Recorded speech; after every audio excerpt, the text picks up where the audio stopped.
It's 1972.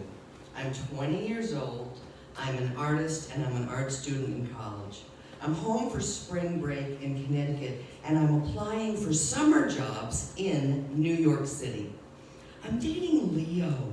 We're out to dinner with his parents, and I share my excitement that I have a job interview with a design firm in New York City. Leo's father says, "My office is in New York. I'd love to see you and hear about your interview."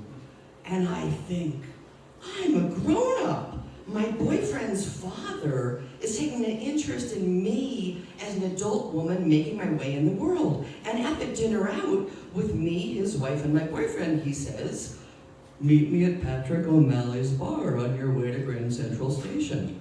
I figure I'm good to go. Women that have worked before me have inspired me, but I've never had a businessman be interested in my professional aspirations. On the day of my interview, I dress for success. I'm wearing a raw silk jacket, a button-up rust-colored blouse, and a thin, pencil-thin gray skirt. After my interview, in my smart outfit and with my successful attitude, I stride proudly into Patrick O'Malley's bar. It's upscale. The walls are brick and the ceiling is high. Everybody is well dressed.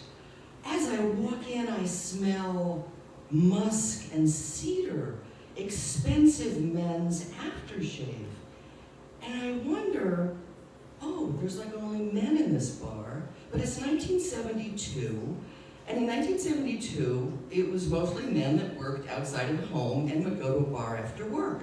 And so Leo's father is sitting at the end of the bar, and he motions for me to politely, come and sit next to him. I walk down the end of the bar, I put my purse on the ground, I hop up onto the bar stool, and Leo's father is drinking scotch and clinking his ice cubes in his glass tumbler. And he says, "What would you like?" And I answer, "Scotch on the rocks, please." He's asking me about my interview. And I'm in that wave of women in the early 1970s who want careers working in jobs that aren't in secretarial pools. And I'm trying to answer his questions, but I'm distracted.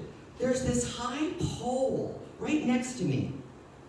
And I asked my boyfriend's father, did this used to be a New York City firehouse? And before he can answer, a spotlight highlights the fire pole, and music begins.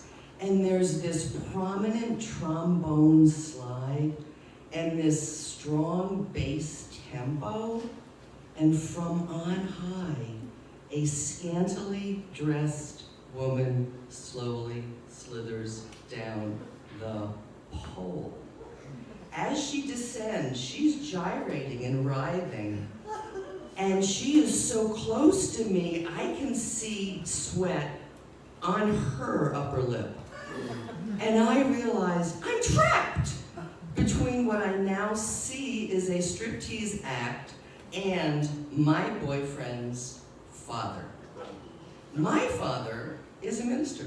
My parents are from the South. I was taught, be polite, be a good girl, mind your elders. I can't do any of those things right now, and because of that, I'm stunned. Stealthily, the striptease artist starts to peel off layers of her clothing, starting with her gloves, finger by finger, all the while moving up and down the pole. I look around and I think to myself, is this a joke? Is this a test? I'm expecting my boyfriend to pop out any minute and say, "Surprise, fooled ya!" Leo's father leans in, and his alcoholic breath whispers in my ear, "Do you see anything you like, sweetheart?" The hair on my back stands up, and I realize my boyfriend's father wants a threesome with the pole dancer, me, and himself. Here's a reality check. This isn't right. But then the first thought that crosses my mind is, does his wife know where he goes after work? I am so out of my element. I am speechless, I am paralyzed. How the heck am I gonna get out of here?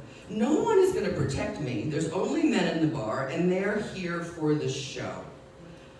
I distract Leo's father by looking up at the pole dancer. I then lean down and inconspicuously pick up my purse off the floor. I stand up straight and I make a U-turn from that bar stool, and I'm walking the length of that bar. And I say to no one in particular but my dignity, I have a train to catch. Later, I do break up with Leo, and I never tell him what his father did. We just didn't do that back then. We also had other problems. I do, though, go on to have successful art and design careers in New York City and beyond. 7 years after the pole dancing saga, and after dating a lot, I meet Arnie. He's an engineer, and I'm an artist. He's a sailor, and I'm a swimmer. Our opposites balance and inspire each other. He is my safe harbor. 42 years ago, on Valentine's Day, I married Arnie. He's the sweetheart I was looking for all along. Thank you.